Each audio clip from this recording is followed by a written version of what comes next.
ጤና ይስጥልኝ የአዲስ ጆርናል ዩቲዩብ ቻናል ተከታዮቻችን፣ ለዛሬ አንድ ጽሑፍ ይዘንላችሁ መጥተናል። ላይክ፣ ሰብስክራይብ፣ ሼር በማድረግ ሀሳባችሁን ደግሞ ኮሜንት ላይ በማስፈር አብራችሁን ሁኑ።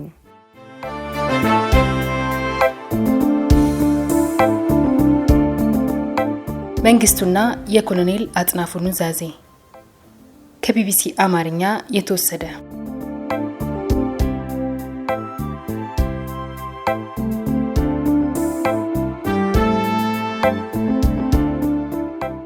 ኮሎኔል መንግስቱ ደርግን ኮትኩተው አሳድገውት ይሆናል። ነገር ግን አልወለዱትም። የደርግ እናትም አባትም ኮሎኔል አጥናፉ ናቸው። ሆኖም ደርግ ፈጣሪውን መልሶ ለመብላት የወሰደበት ጊዜ ከ5 ዓመት ያነሰ ነበር። ህዳር 30 1970 በዕለተ ቅዳሜ አጥናፉ ተገደሉ። አብዮት ልጆቿን በላች ተባለ። ሲያልቅ አያምር ሆኖ እንጂ መንጌና አጥናፉ ጎረቤት ነበሩ። ሚስቶቻቸው ውባንቺና አስናቀች በአንድ ስኒ ቡና ጠጥተዋል። ትምህርትና ትዕግስት ከነሱራፌል አጥናፉ ጋር ኳስ ሲራገጡ፣ ማረቤን ያያችሁ ሲጫወቱ ይውሉ ነበር። ጨርቆስ መሿለኪያ 4ኛ ክፍለ ጦር ግቢ የሟችም የገዳይም ቤት ነበር።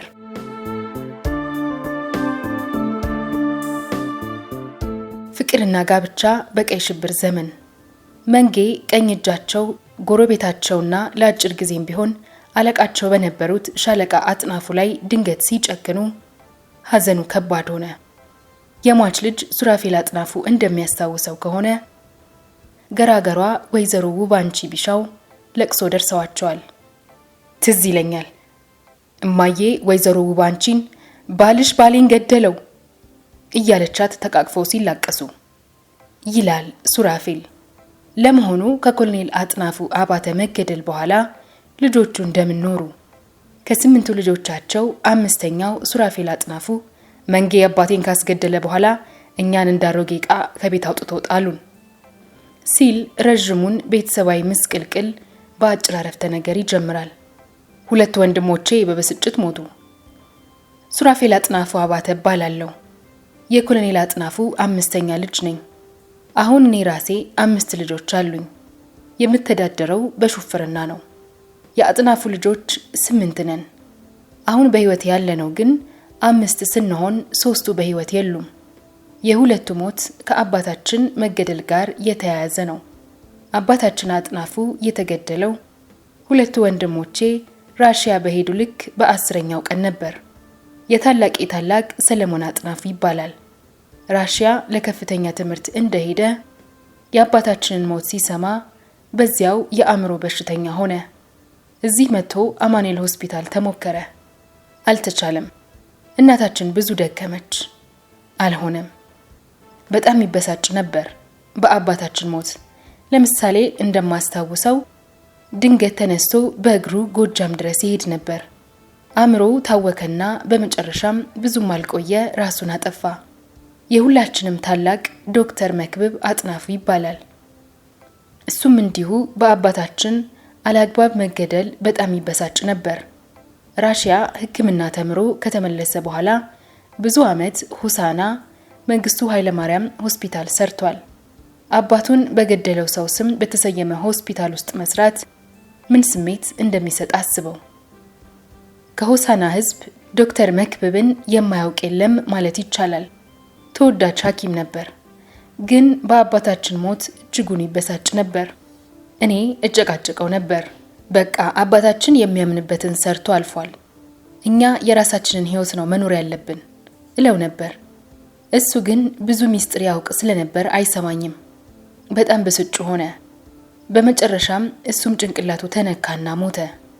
ሟች ወንድሞቻችን ሰለሞንና ዶክተር መክብብ አባታችን ነጌሌ 4ኛ ክፍለ ጦር እያለ የተወለዱ ነበሩ። ሌሎቻችን ግን እዚህ መሿለኪያ 4ኛ ክፍለ ጦር ግቢ ውስጥ ነው የተወለድነው።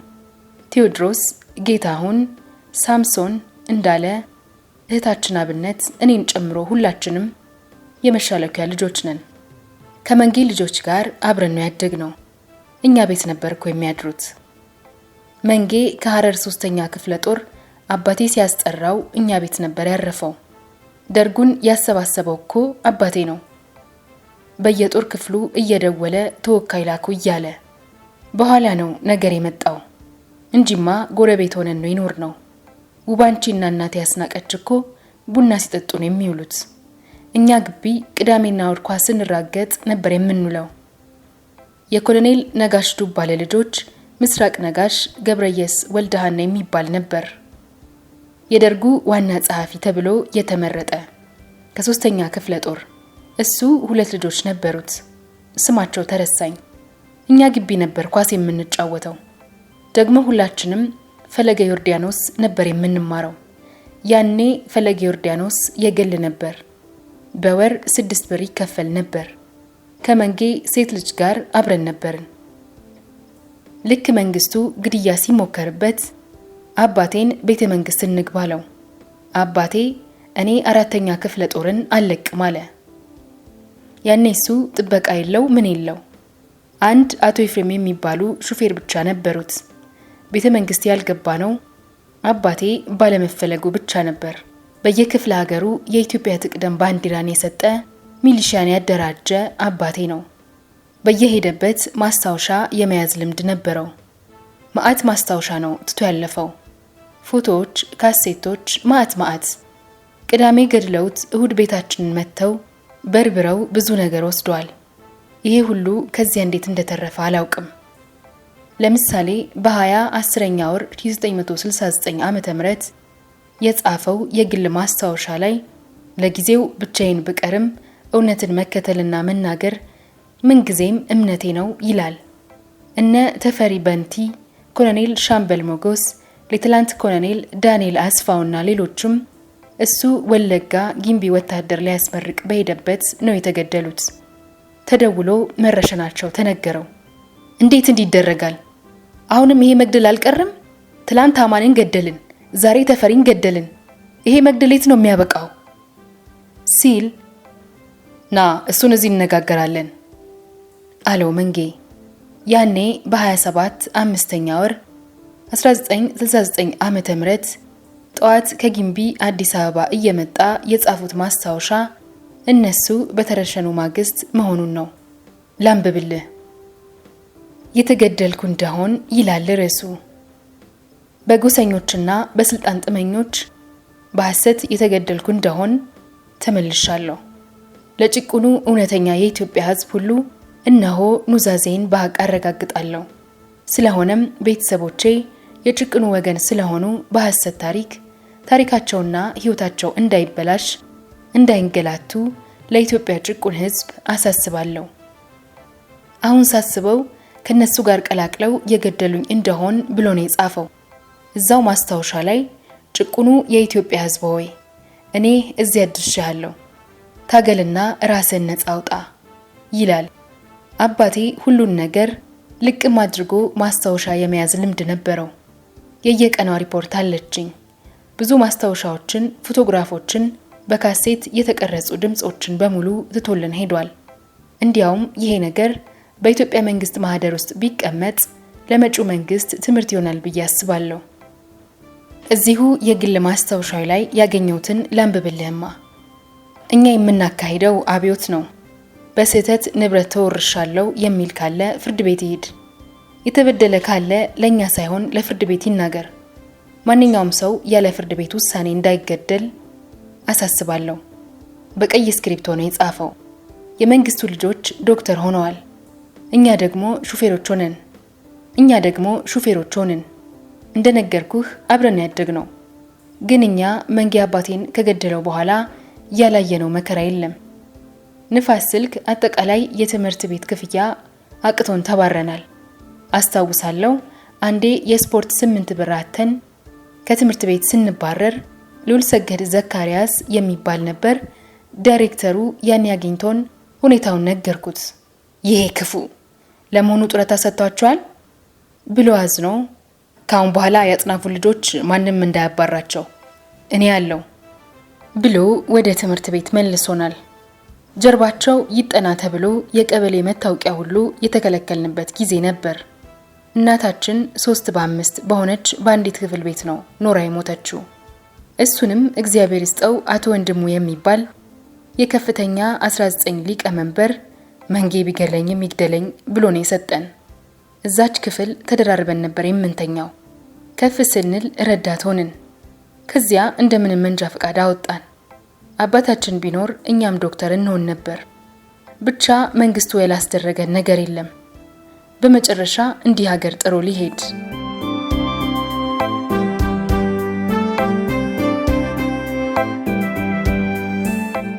ጀነራል ጃጋማ ኬሎና አጥናፉ አባተ በንጉሱ ጊዜ ጃጋማ ኬሎ አለቃው ነበሩ። ነጌሌ 4ኛ ክፍለ ጦር በኋላ ከ60ዎቹ ጋር ሊገደሉ ተብሎ እንዳይገደሉ ያደረገው አባቴ ነው። ይሄን ራሳቸው ነው የተናገሩት። እንኳን መገደል እንዳይታሰሩ ብሎ ነው አባቴ ያዳናቸው። ይወዳቸው ነበር። አሁን በቅርብ ጊዜ ነው የሞቱት። እንደመሰከሩለት ነው የኖሩት። በተደጋጋሚ እኔ ከደርግ የተረፍኩት በኮሎኔል አጥናፉ ነው ሲሉ ተናግረዋል። መንግስቱ ግን ስልጣን እንደያዘ የ3ኛ ክፍለ ጦር አለቃውን ማዕረግ ከልክሎኛል ብሎ ወዲያው ነበር ያስረሸነው። ቂመኛ ይመስለኛል መንግስቱ። አባቴ ግን እንደዛ አልነበረም። አባቴ ስለሆነ አይደለም እንደዚህ ምልህ። በተደጋጋሚ ማስታወሻውን አይቻለሁ፣ አንብቤያለሁ።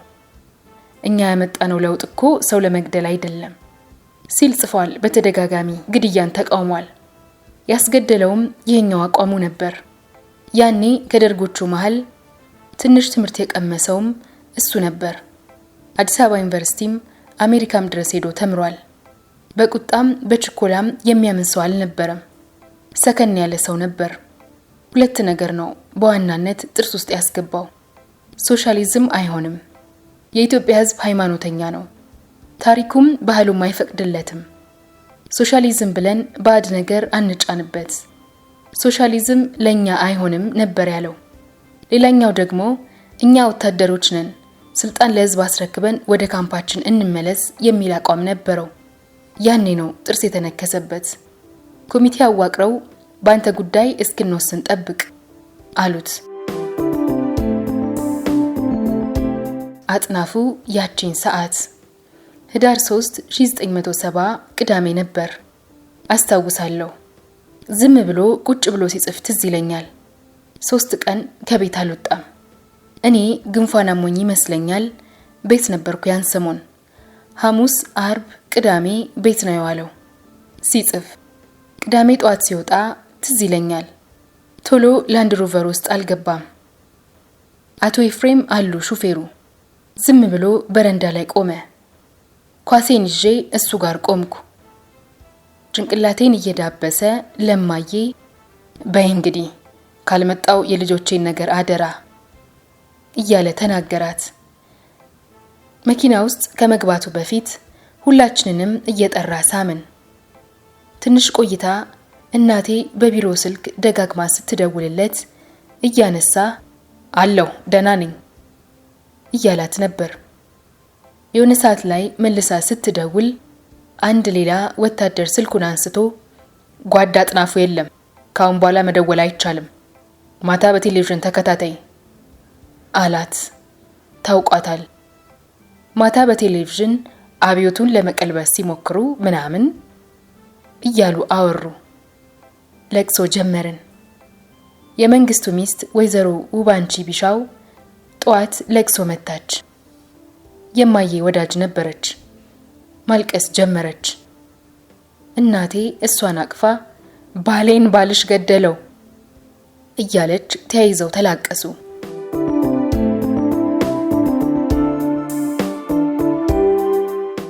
የወይዘሮ አበበች መታፈሪያ ውለታ። ሬሳውን አልሰጡንም። ለቅሶ እንዲለቀስ ያስፈቀዱልንም ኮሎኔል ነጋሽ ዱባለ ይመስሉኛል። ለቅሶ እንዳለቀ ብዙም አልቆየንም። የመንግስት ቤት ነው ልቀቁ ተባልን። ከ4ኛ ክፍለ ጦር የት እንግባ? እናታችን 8 ልጆች ይዛ ወዴት ትሄድ? ማን ያስጠጋን? ምን አለ አባታችንን እንዲሁ ገድለውታል፣ አይመለስ። ለውለታው ለዚህ ስላበቃቸው እንኳን የቀበሌ ቤት ቢሰጡን። የሀገሩን ሰው ሁሉ የመሬት ባለቤት ያደረገ ሰው ነው። እኛ ቤተሰቦቹ የምንቆምበት መሬት ማጣት ነበረብን? በኋላ እዚህ ሐኪም ማሞ ሰፈር በፍቃዱ ተሰማ የሚባል የእናታችን ዘመድ እሱ ከገደሉኝም ይግደሉኝ ብሎ አስጠጋን። አቶ በፍቃዱ 12 ልጆች አለው። እኛም 8 ነን። 20 ሰው ሆነን አንዲት ቤት ውስጥ መኖር ጀመርን። 20 ሰው አንድ ቤት እንግዲህ አስበው። ብቻ በእንዲህ አይነት ሁኔታ አደግን። ችግሩ ምግብ ምናምን ነበር። አንዲት አደይ በቀለ የምትባል የእናት የአባቷን ቤት የወረሰች ልጅ ታሪካችንን ታውቅ ስለነበር አስጠጋችን። እማዬ እሷ ቤት ምግብ መስራት ጀመረች። እዚህ ዮሴፍ ቤተክርስቲያን ጋር አንድ ድርጅት ነበር። የድርጅቱ ሰራተኞች ሽሮ እናቴ ጋር እየመጡ በኮንትራት መብላት ጀመሩ። ያቺን እየሸጥን እንደምንም አደግን። በመሃል ምን ይሆናል መሰለህ? አንድ ቀን ወይዘሮ አበበች መታፈሪያ የሚባሉ ሴትዮ የተጠለልንበትን ቤት አፈላልገው ይመጣሉ። የለገሃር ሚኒ ባለቤት ናቸው። ያኔ ዝነኛ ካፌ ነበር። ትዝ ይለኛል በሬኖ መኪና ነበር የመጡት። የኮሎኔል አጥናፉን ልጆች አሳዩኝ ብለው ገቡ። እማዬ ይቅርታ አላውቆትም አለቻቸው። አዎ አታውቂኝም። እኔ ታስሬ ሞት የተፈረደብኝ ሰው ነበርኩ። 6-7 እንሆናለን ሞት ተፈርዶብን። አየህ ያኔ ኮሎኔል አጥናፉ በየእስር ቤቱ በየክፍለ ሀገሩ ይጎበኝ ስለነበር ድንገት ደርሶ ሲገባ ያያቸዋል። ደግሞ እናንተ ምን አድርጋችሁ ነው ሲላቸው እኛ ሞት ተፈርዶብን ነው ይሉታል። ምን አድርጋችሁ? ኢዲዩ ናችሁ ተብለን። እንዴ እኛ እኮ ለውጥ ያመጣነው ህዝቡን ገድለን ለመጨረስ አይደለም። ማን ነው ይሄን ያዘዘው? አንቺ ምንድነሽ አለኝ። እኔ የለገሃር ሚኒ ባለቤት ነኝ አልኩት። በሉሽ ፍቷቸው ብሎ ከሞት ያስጣለን ያንቺ ባለቤት ነው ብላ ለማዬ ነገረቻት። እሳቸው ተከታትለው አፈላልገው ነው እንግዲህ የሱን ውለታ ለመመለስ የመጡት። በሉ እንግዲህ እኔ ካሁን በኋላ አልመጣም፣ ለማንም ትንፍሽ እንዳትሉ ብለው አስጠንቅቀውን በወር 300 ብር ተቆራጭ አድርገውልን ሄዱ። 71-72 ዓመተ ምህረት ይመስለኛል። 300 ብር በዚያን ጊዜ አስበው። አባታችን ሀገር ሲመራኮ ደሞዙ 800 ብር አይሞላም። እሷንም 500 ለቤት ተቆራጭ ያደርጋል፣ ሌላውን ለኪሱ ይወስዳል። እሳቸው ግን 300 ብር በየወሩ። በዚያን ጊዜ በጣም ብዙ ብር ነው። እውነቱን ንገረኝ ካልከኝ በእሳቸው 300 ብር ነው ያደግነው።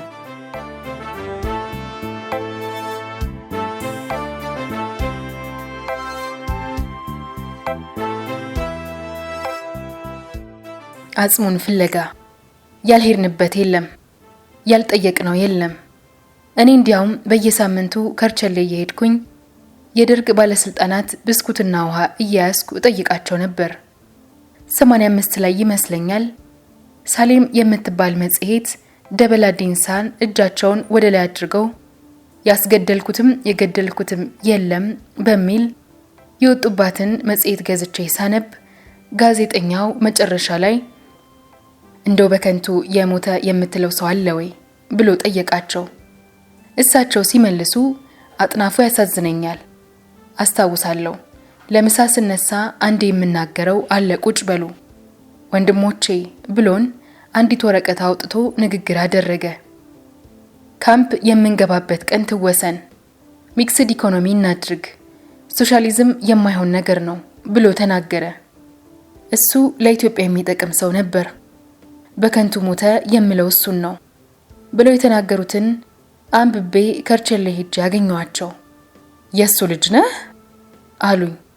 አዎ ስላቸው ገረማቸው። ደጋግሜ ጠይቄያቸዋለሁ ስለ አባቴ ንገሩኝ እያልኩ። ደህንነቱ ተስፋዬ ወልደ ስላሴንም አግኝቸዋለሁ። እሱን እንኳን ስልጣን ላይ ያለም አግኝቸዋለሁ። ቤቱ እዚህ ሩዋንዳ ነበር። ከማዬ ጋር አንድ ቀን በጠዋት ሄደን አባቴን አጥቻለሁ ስራ አስቀጥረኝ ብየው አውቃለሁ፣ ሹፍርና ትችላለህ ብሎኝ አልችልም ስለው ያኔ ሰራተኛና ማህበራዊ ጉዳይ ለሽመልስ አዱኛ ደውሎ የሥራ አጥ ወረቀት አስጥቶኝ ነበር። ሽመልስ የአጥናፉ ልጅ መሆኔን ሲያውቅ አክብሮ ተነስቶ ነው የሥራ አጥነት ወረቀት የሰጠኝ። ኢህአዲግ ከገባ በኋላ ተስፋዬን እስር ቤት ሳገኘው በቀኙ ጎኑ ፓራላይዝድ ሆኖ ነበር። ከአባቴ ጋር የአንድ ኮርስ ሰልጣኞች ነበሩ። እሱና አጥናፉ 17ኛ ኮርስ ነበሩ። መንጌ 19ኛ ኮርስ ነው። ብቻ አሳዘነኝ። ከዚያ በኋላ ቅዳሜና እሁድ ቤቴ ከርቸሌ ሆነ። ደርጎችን ተራ በተራ እያስጠራው ውሃና ኩኪስ እየገዛው ላዩ ላይ ከኮሎኔል አጥናፉ አባተ ቤተሰቦች ብያጽፍበትና እሰጣቸዋለሁ። አንድ ጊዜ ለገሰን አስጠራሁትና ሱራፌል አጥናፉ እባላለሁ አልኩት። የኮሎኔል አጥናፉ ልጅ ነህ አለኝ። አዎ አልኩት። ብዙ አወራን ከለገሰ ጋር። ምን አለ አባዬን ባትገድሉት ስለው እኔ አይደለሁም እኮ መጽሐፍ አንብበህ ነው የመጣኸው? አባትህን እኔ አላስገደልኩትም አለኝ። ሁሉም እንደዛ ነው የሚሉህ። የተገደለ ቀን ከቤት ሲወጣ 200 ብር ኪስ ውስጥ ነበረች። የጋብቻ ቀለበትና ሌላ አንድ የጉልላት ቀለበት ነበር ያደረገው። እሱን ወስደው 100 ብሩንም ወስደው 100 ብር ብቻ ነው ለማየ የመለሱላት። 100 ብሩ የጥይት መሰለኝ። የት እንደቀበሩት ለማወቅ ብዙ ጣርኩ። ኢህአዲግ ሲገባ እኔና ማየ ሆነን ዊንጌት ሄድን አጽሙን ፍለጋ። ዊንጌት ሄድነው ምስክርነት የሚባል መጽሐፍ ላይ አጥናፉን መንጌ ራሱ ዊንጌት ድረስ ሄዶ ቆሞ ቀብሮታል የሚል ነገር አንብበን ስለነበር ነው። የቀይ ሽብር ሬሳ በጅምላ ሲወጣ እኛም እድላችንን እንሞክር ብለን ነው ሄድነው። አንድ የግቢው ጠባቂ ነገር ነው፣ ጠቆር ያለ ቀጭን ሰውዬ እኔ ኮሎኔል አጥናፉን ሲቀብሩት አስታውሳለሁ ብሎ እዚህ ጋ ነው የቀበሩት ከነ ወታደር ጫማው ከነምኑ ብሎ አሳየን። እንግዲህ ምንም ምልክት የለም። እንዴት ሊያውቅ ቻለ? ሰውየውንም ማመን ተቸገርን። ለነገሩ ማስቆፈሪያም አልነበረንም። ያኔ በቃ ተው ነው። ዞሮ ዞሮ ለሱ አይገባውም ነበር። እነሱን ታግሎ ለዚህ ያበቃ ሰው ነው። ሶሻሊዝም ለኢትዮጵያ አይሆንም ባለ፣ የኢትዮጵያን ገበሬ የመሬቱ ባለቤት ባደረገ፣ ሰው ዝም ብለን አንግደል ባለ፣ ስልጣን ለህዝብ መልሰን ወደ ካምፕ እንመለስ ባለ፣ እንዲህ መሆን አልነበረበትም። ምን አለ ከሚገድለው ቢያሰድደው፣ ምን አለ ጡረታ ቢያስወጣው። ነበርን የጻፈው ገስጥ የሚባል ሰው አንዴ በአካል አግኝቼው ምን አለኝ፣ ቆጥ ላይ አንድ አውራ ዶሮ ነው የሚሰፍረው። ለዚያ ነው እንጂ አባትህ ከሱ አንሱ አይደለም። የሟችና የገዳይ ልጆች ወዳጅነት። ሱራፌል ለቢቢሲ እንደተናገረው ታናሽ ወንድሙ እስከ ቅርብ ጊዜ ድረስ ከጓድ መንግስቱ ሴት ልጅ ጋር ይደዋወሉ፣ ለሰዓታትም ያወጉ ነበር። ጥሩ የበየነ መረብ ወዳጆች ሆነው ቆይተዋል። ግን ወንድሜ እየቆየ ሆድ ይብሰዋል። በተለይ አባቷ አባቱን እንዳስገደለ ሲያስብ። አንድ ቀን እንደተለመደው በበየነ መረብ ሲያወሩ ቆዩና ታውቂያለሽ ግን እኛ ቤት እኮ አንቺ መንጌ የእናትሽ ውብ አንቺና የእኔ ወንድሞች ድሮ 4ኛ ክፍለ ጦር አብራችሁ የተነሳችሁት ፎቶ አለ። እውነትን ነው? በእናት ላክልኝ ትለዋለች። እማማ ብታየው በጣም ደስ ይላታል። እንደውም ሐራሬ ልሄድ ስለሆነ ላክልኝ ትለዋለች። ፎቶን ልክልሻለሁ፣ ግን አባትሽ አባቴን ካስገደለው በኋላ እኛ ጎዳና ወተን የሚላስ የሚቀመሳተን የትምህርት ቤት መክፈል አቅቶን ነበር። አባትሽ ግን እንዴት ጨካኝ ናቸው ይላታል። ከሐራሬ ወደ ለንደን ስትመለስ ታዲያ መልሳ ትደውልለታለች። አባቴን እኮ አናገርኩት። ከአባታችሁ ሞት በኋላ ይህን ያህል መቸገራችሁን በፍጹም አያውቅም። እውነቴን ነው ምልህ፣ በጣም ነው የገረመው ስነግረው። ውሸታም በይው፣ ሁሉንም ያውቃል። እሱ የማያውቀው ነገር የለም፣ ሁሉንም ያውቃል። የመንጌ ልጅ የአባቶች ጦስ ወደ ልጆች እንዳይወርድ የሰጋች ይመስላል። ለምሳሌ ለአጥናፉ አንደኛው ልጅ ለልጆቹ ኮምፒውተር እንደምትልክለት፣ ሕክምና ትምህርት ከጀመሩ ደግሞ በርከት ያሉ መጽሐፎችን እንደምትልክለትም ቃል ገብታለት ነበር ይላል ሱራፌል። ሱራፌል ጨምሮ እንደመሰከረው የመንግስቱ ሴት ልጅ ከሐራሬ ስትመለስ ለወንድሙ እንዲህ ብለዋለች።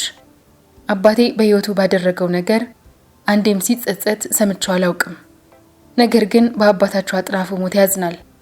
እሱን ከጎኔ ካጣው በኋላ ነው ነገሮች የተበላሹት ሲል ሰምቼዋለሁ። ለዛሬ አበቃን። የዛሬው ታሪክ እንዴት ነበር? ሐሳባችሁን ኮሜንት ላይ አስቀምጡልን። ከወደዳችሁ ላይክ፣ ሼር ማድረጋችሁን እንዳትረሱ።